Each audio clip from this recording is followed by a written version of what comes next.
আসসালামু আলাইকুম। আজকে আমরা ব্যবসায় পরিসংখ্যান এই বইয়ের কোরিলেশন এর কথা শিখব।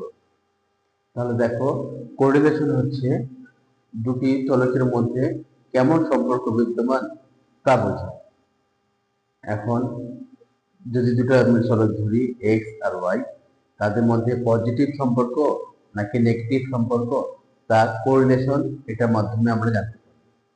যেমন একটা উদাহরণ দিয়ে বুঝেছি। আমরা একটা উদাহরণ নিয়েছি যে two student get mark out of 10, অর্থাৎ দুটি স্টুডেন্ট 10 মার্কের মধ্যে কে কত মার্ক পেয়েছে তা আমরা নিয়েছি। যেমন দেখো, একটি সাবজেক্টে 6 পেয়েছে, তখন ওয়াই পেয়েছে 4। এক্স যখন 4 পেয়েছে তখন ওয়াই পেয়েছে 8। এক্স যখন 7, ওয়াই তখন 5। এক্স যখন 5, ওয়াই তখন 2। এক্স যখন 3, ওয়াই তখন 7। এখন যদি বলে এক্স আর ওয়াই দুটি স্টুডেন্টের মধ্যে কেমন সম্পর্কটা বের করো, তাহলে দেখো আমরা কিভাবে বুঝবো এদের মধ্যে কেমন সম্পর্ক আছে, পজিটিভ সম্পর্ক নাকি নেগেটিভ সম্পর্ক, আমরা বুঝবো কিভাবে। তার জন্য কার্ল পিয়ারসনস কোএফিসিয়েন্ট অফ কোরিলেশন তার নামে একটি সূত্র আছে। সেই সূত্রটা দিয়ে আমরা এই কোরিলেশন বের করবো। তাহলে কোরিলেশনকে ছোট হাতের আর দ্বারা প্রকাশ করা হয়। এই কোরিলেশনকে এই ছোট হাতের আর দ্বারা প্রকাশ করা হয়। এটা সূত্র কি দেখো, সূত্র হচ্ছে summation x Y minus summation X into summation Y divided হচ্ছে এন, তারপর ভাগ দিব একটা root over summation x square minus summation X whole square divided হচ্ছে N, summation Y square minus summation Y whole square ভাগ হচ্ছে N. তাহলে এই কোরিলেশন, এই সূত্র দিয়ে আমরা মান বের করব যে দুটো চলকের মাঝে কেমন সম্পর্ক তা আমাদের বুঝতে হবে। এখন এই মানগুলা বের করতে হলে একটা আমাদের টেবিল ফরম্যাট, ওই ফরম্যাটটা আমাদের তৈরি করতে হবে। এবং ফরম্যাটটা দেখো কিভাবে তৈরি করব। ফরম্যাটটা অনেকটা সোজা।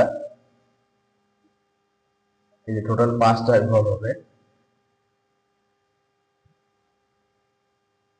একটা এক্স, একটা ওয়াই, তারপরে দুটা গুণ করে দিবা এক্স ওয়াই, তারপরে এক্স এর করে দিবা স্কোয়ার, ওয়াই এর করে দিবা স্কোয়ার। এক্স ওয়াই দেখো আমাদের দেওয়া আছে 6, 4, 7, 5, 3। ওয়াই ছিল 4, 8, 5, 2, 7। এরপর দেখো এক্স আর ওয়াই এই দুটো গুণ করে দিবা, 4 6 24, 4 8 32, 5 7 35, 5 2 10, 3 7 21। এরপরে ঘরের নাম কি দেখো, এক্স এর স্কোয়ার, এটা হচ্ছে এক্স, এগুলার স্কোয়ার করে দিবা। 6 এর স্কোয়ার করলে হয় 36, 4 4 16, 7 7 49, 5 5 25, 3 3 9। এরপরে ওয়াই এর স্কোয়ার করে দিবা, এই যেটা হচ্ছে ওয়াই, এটা করে দিবা স্কোয়ার। 4 এর স্কোয়ার করলে হয় 4 4 16, 8 8 64, 5 5 25, 2 2 4, 7 7 49। এই দেখুন সবগুলা যোগ করে ফেলবা, যোগ করলে আমাদের সামেশন চলে আসবে। এই যে এক্স এর যোগফল, এটাকে বলবো সামেশন এক্স, এটাকে বলবো সামেশন ওয়াই, এটাকে বলবো সামেশন এক্স ওয়াই, এটাকে বলবো সামেশন এক্স স্কোয়ার, এটাকে বলবো সামেশন ওয়াই স্কোয়ার। তাহলে দেখো আমি যোগটা করছি। তাহলে দেখো আমরা যোগ করে ফেলছি। এই যে summation x 25, summation y 26, summation x y তোমার 122, summation x square 135, summation Y square 158। এখন এই সূত্রে আমরা মানগুলা বসাবো।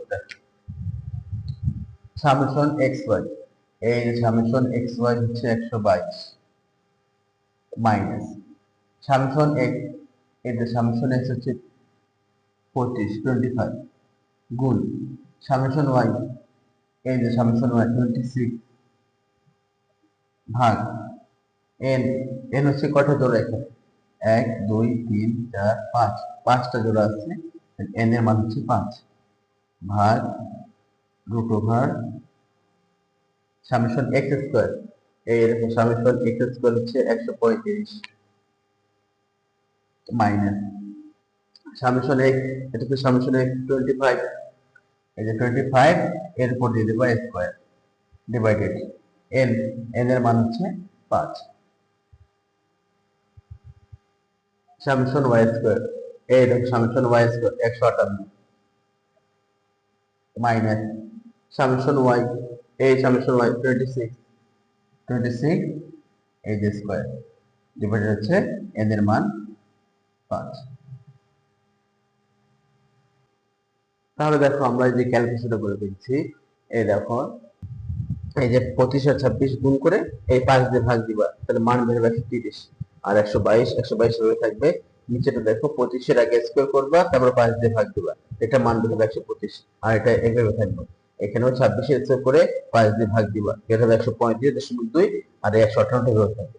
এরপর এখান থেকে দেখো আমরা এখানে আসছি 122 থেকে 130 বাদ দিলে -8, আর এখানে দেখো নিচেরটা 135 থেকে 125 বাদ দিলে এই যে 10, আর 158 থেকে 135.2 বিয়োগ করলে হয় 22.8। এই দুটো গুণ করে এই রুট করে দিবা, তাহলে বের হবে 15.1, -8 কে 15.1 দিয়ে ভাগ দিয়ে দাও, তাহলে বের হবে -0.51। এই দেখো, তাহলে এখন এদের মাঝে কি কেমন সম্পর্ক আছে, তাহলে এদের মাঝে নেগেটিভ সম্পর্ক বিদ্যমান। এখন যদি কমেন্ট চাই যে এক্স আর ওয়াই দুটো স্টেটের মাঝে কেমন সম্পর্ক বিদ্যমান, তাহলে কমেন্ট করতে হবে there are negative correlation between variable X and Y. এখন এখানে একটা কথা আছে, এখন পজিটিভ বা নেগেটিভ হলে কেমন পজিটিভ কেমন নেগেটিভ এগুলো তো একটু মনে রাখতে হবে। যেমন দেখো আর এর মান যদি +1 হয় তাহলে এটাকে বলা হয় perfect positive, perfect positive correlation. যদি আর এর মান 0.95 থেকে 0.99 এটার মধ্যে যদি থাকে, এটাকে বলে নিয়ারলি পারফেক্ট পজিটিভ।